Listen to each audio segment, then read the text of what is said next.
नमस्कार मेरे श्रोतागण। मैं आज आपको कुंडली में बृहस्पति के प्रभाव के बारे में जानकारी दूंगी कि बृहस्पति कितना प्रभावशाली ग्रह है, वो किस ग्रह के साथ बैठ के कौन सा फल आपको देता है। इस बारे में मैं आपको जानकारी दे रही हूँ कि गुरु को आकाशमंडल में सबसे भारी ग्रह माना गया है, सबसे विशाल, और ये जिस जिस ग्रह के साथ रहता है उसको अपनी शुभता उसको देता है और उसको मजबूत बना देता है। तो गुरु के प्रत्येक भाव में स्थिति के बारे में आज आपको जानकारी दे रही हूँ कि गुरु आपका यदि सूर्य के साथ है तो उसका क्या फल होगा, मंगल के साथ है गुरु तो उसका क्या फल मिलेगा, ये सब बारे में मैं आपको जानकारी दे रही हूँ। ये जानकारी आपके लिए बहुत लाभप्रद होगी। कुंडली में आपको इस देखने में आपको अपनी इच्छाओं की पूर्ति कब होगी ये आप इन युतियों से जान सकते हैं। तो आपके जीवन में कौन सी युति हो रही है, गुरु के साथ कौन सा ग्रह है, ये आप अपनी कुंडली में देखेंगे। गुरु और सूर्य की युति आपके किस भाव में हो रही है। आपके सर्वोत्तम भाव है गुरु और सूर्य की युति यदि आपके प्रथम भाव में, पंचम भाव में और नवम भाव में हो रही है, 11वें भाव में हो रही है, तो ये बहुत अति उत्तम संयोग होता है। इसमें गुरु आपकी आत्मा है, सूर्य आत्मा है, गुरु आपके भाग का स्वामी है। यदि आपकी आत्मा और भाग्य का मेल हो जाएगा तो आप अपनी कामनाओं की पूर्ति के लिए सतत प्रयास करके आत्मा से मजबूत होंगे और आपके भाग्य आपका साथ देगा। तो गुरु सूर्य की युति आपके प्रथम भाव में, पंचम भाव में और नवम भाव में, 11वें भाव में होगी। अति उत्तम संयोग होता है। इससे ये युति आपके कल्प वृक्ष के समान होती है।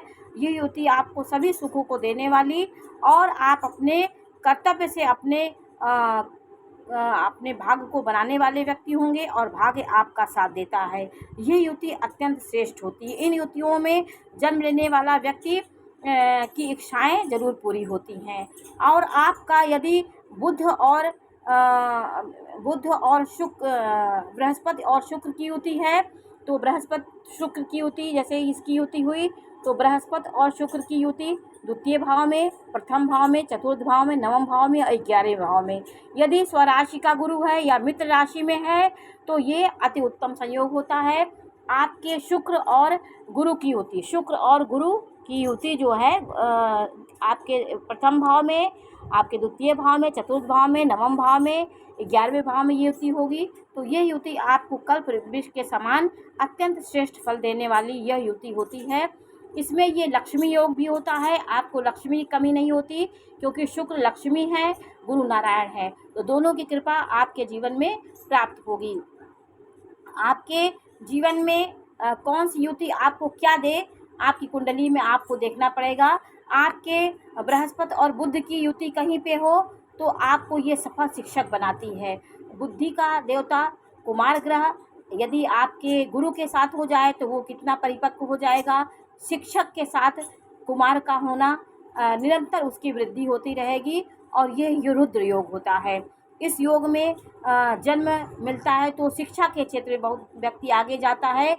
यदि दोनों की दृष्टि होगी गुरु और बुध की तो ये आप में एक अलग प्रकार का आपको फल देने वाला होता है। ये भी एक कल्प वृक्ष के समान सुख देने वाली युति होती है।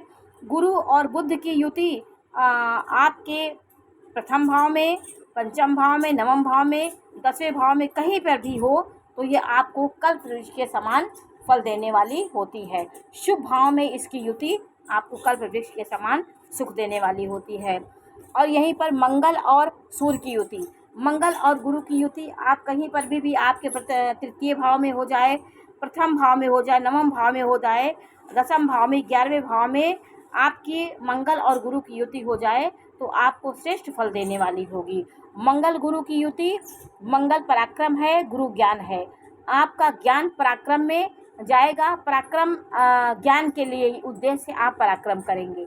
तो गुरु और मंगल दोनों मित्र हैं। इनकी युति प्रथम भाव में, तृतीय भाव में, दसम भाव में और आपके दसम भाव में हो तो ये श्रेष्ठ फल देता है, कुल दीपक योग बनाता है। आपको कार्य क्षेत्र में बहुत प्रगति करने वाला यह योग होता है। दसम भाव में मंगल और गुरु की युति, तृतीय भाव में, प्रथम भाव में, नवम भाव में और एकादश भाव में, 11वें भाव में मंगल और गुरु की युति श्रेष्ठ फल देने वाली होती है। यह युतियाँ किस भाव में श्रेष्ठ होती हैं, इस बारे में भी आपको जानकारी होने से वो आपकी कामनाएं बहुत जल्दी पूरी होती हैं। और आपको ये भी देखना है कि आपके ये जो युति बन रही है उसमें राहु का यदि दृष्टि हो गई, राहु की 5वीं दृष्टि, शनि की दृष्टि हो गई, तो इन भाव में थोड़ा सा फल में कमी आ जाती है। लेकिन आपको ये कल्प वृक्ष का काम करेगा, कहीं ना कहीं अपनी मेहनत से आप आगे बढ़ने वाले व्यक्ति होंगे। तो मंगल और गुरु की युति तीसरे भाव में, आपके प्रथम भाव में, दसम भाव में, नवम भाव में, 11वें भाव में अति श्रेष्ठ फल देने वाली यह योग होता है। यह योग आपको उन्नति और शीर्ष में पहुंचाने वाला यह योग होता है। जीवन में ऊंचाई पे आप प्राप्त करते हैं, आपको ऊंचाई प्राप्त होती है और जीवन में सब प्रकार की बाधाओं को पार करके आप एक प्रकार का प्रतिष्ठित व्यक्ति होंगे। और आपका चंद्रमा गुरु को तो आप जानते होंगे, ये गज केसरी योग होता है। गज केसरी योग कहाँ फलित होता है? प्रथम भाव में, दूसरे भाव में, चौथे भाव में, नवम भाव में, दसम भाव में। गज केसरी योग आपको उत्तम परिणाम देने वाला होता है त्रिकोण में, और केंद्र में यह युति आपको राजयोग के समान फल देता है। चंद्रमा आपके कल्पना का ग्रह होता है, गुरु आपके ज्ञान का होता है। तो आपकी जो भी कल्पना करेंगे वो ज्ञान की उद्देश्य से करेंगे। तो ज्ञान और कल्पना जब मिल जाएगा तो आपके हर लक्ष्य आपके ज्ञान की ओर होगा। आपकी कल्पनाएं सही दिशा पे जाएंगी और गुरु आपको सही दिशा पे ले जाएगा। गुरु एक प्रकार का शिक्षक है। शिक्षक जिसके साथ होगा उसको वो ज्ञान ही देगा और सही रास्ते पे ले जाने का काम गुरु करता है। आपके पराक्रम को सही दिशा पे ले जाता है। यदि मंगल के साथ है तो, सूर्य के साथ है तो राजा को ज्ञान देगा, ज्ञान देके उसके प्रतिष्ठा को, उसके सम्मान को, उसके कार्यभार को सही करने की कोशिश करेगा। मंत्रित्व पद प्राप्त है तो मंत्री की तरह सही सलाह देना, सही ज्ञान देना गुरु का काम होता है। गुरु अपने आप में एक प्रभावशाली ग्रह है। ये जिसके साथ रहेगा उसके प्रभाव को बढ़ाता है। आपके जीवन में इसका कितना असर पड़ता है ये आपके भाव से पता चलता है। यदि ये क्षीण हो, नीच राशि में हो और ये युति जहाँ बन रही हो, जैसे आपका गुरु बुध की युति बनी जिस भाव में, उस भाव का स्वामी नीच राशि में बैठा हो, तो ये आप में थोड़ा सा इस फल में थोड़ी सी कमी आ जाएगी, लेकिन युति का फल थोड़ा बहुत आपको मिलेगा। तो ये युति के बारे में मैंने आज आपको जानकारी दी कि गुरु किन ग्रहों के साथ युति करके क्या फल देता है। यह युति राहु के साथ हो जाए, 6, 8, 12 में हो जाए तो गुरु मंद पड़ जाता है। गुरु की शुभता को षड्यंत्रकारी राहु वो हर लेता है और इसको दबाने की कोशिश करता है। यदि कुंडली में इस प्रकार का योग बनता है तो पितृदोष भी लगता है और ये नाना प्रकार की परेशानियां, शुभ कार्य नहीं हो रहे हैं, जीवन में नाना प्रकार के उत्पात यह योग देता है। आपके रिश्ते खराब करता है। आप कहीं उत्पाती उपद्रवी व्यक्ति होंगे। आपके स्वभाव से आपके कई अच्छे अच्छे कार्य आपके हाथ से चूक जाएंगे, क्योंकि आपका नेचर एक षड्यंत्रकारी, उपद्रवकारी बना देगा।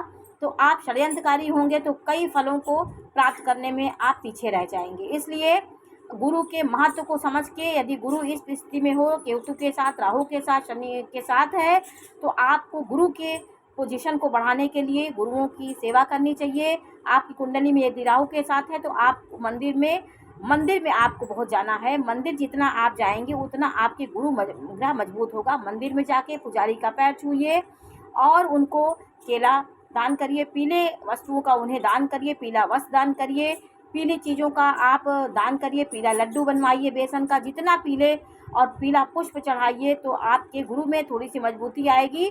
और आप बड़े बुजुर्गों की सेवा करिए, अपने से जो बड़े हैं उनको सहायता करिए। उनको जितना आप उपहार देंगे, उनको खुश रखेंगे गुरुओं को, उतना आपका गुरु धीरे धीरे मजबूत होगा। गुरुओं का आशीर्वाद भी आपके गुरु को मजबूत करता है। तो आपकी कुंडली में राहु के साथ गुरु हो तो आप ये सब उपाय आपको ज़रूर करना पड़ेगा, नहीं तो आपके जीवन में नाना प्रकार की समस्याएं, संघर्ष आपके निरंतर आते रहेंगे। तो आज मैंने आपको युति के बारे में जानकारी दी कि किस ग्रह के साथ युति करके गुरु क्या फल देता है और ये किस भाव में ये युति फलित होती है। यह युति कल्पवृक्ष के समान आपको जीवन में उन्नति के शिखर पे पहुंचाने वाली युति होती है। तो गुरु के साथ इन ग्रहों की युति अच्छा फल देती है। आपको ये देखना है कि युति में शनि की दृष्टि नहीं पड़ रही है, राहु की दृष्टि पड़ेगी 6, 8, 12 में। यदि उसका ग्रह नीच का है तो ये युति का फल उतना आपको नहीं मिलेगा, लेकिन युति का फल थोड़ा बहुत तो मिलेगा ही। युतियाँ ही आपके जीवन में आपको श्रेष्ठ और उन्नति कराने में सबसे आगे होती हैं। युतियों को देखना होगा कि आपकी युति किस कहाँ बन रही है। तो आज मैंने आपको इसके बारे में जानकारी दी। आपको जानकारी कैसी लगी हमें अवश्य बताइए। चैनल को लाइक करिए, सब्सक्राइब करिए। मैं इसी प्रकार की जानकारी देती रहूँगी। नमस्कार।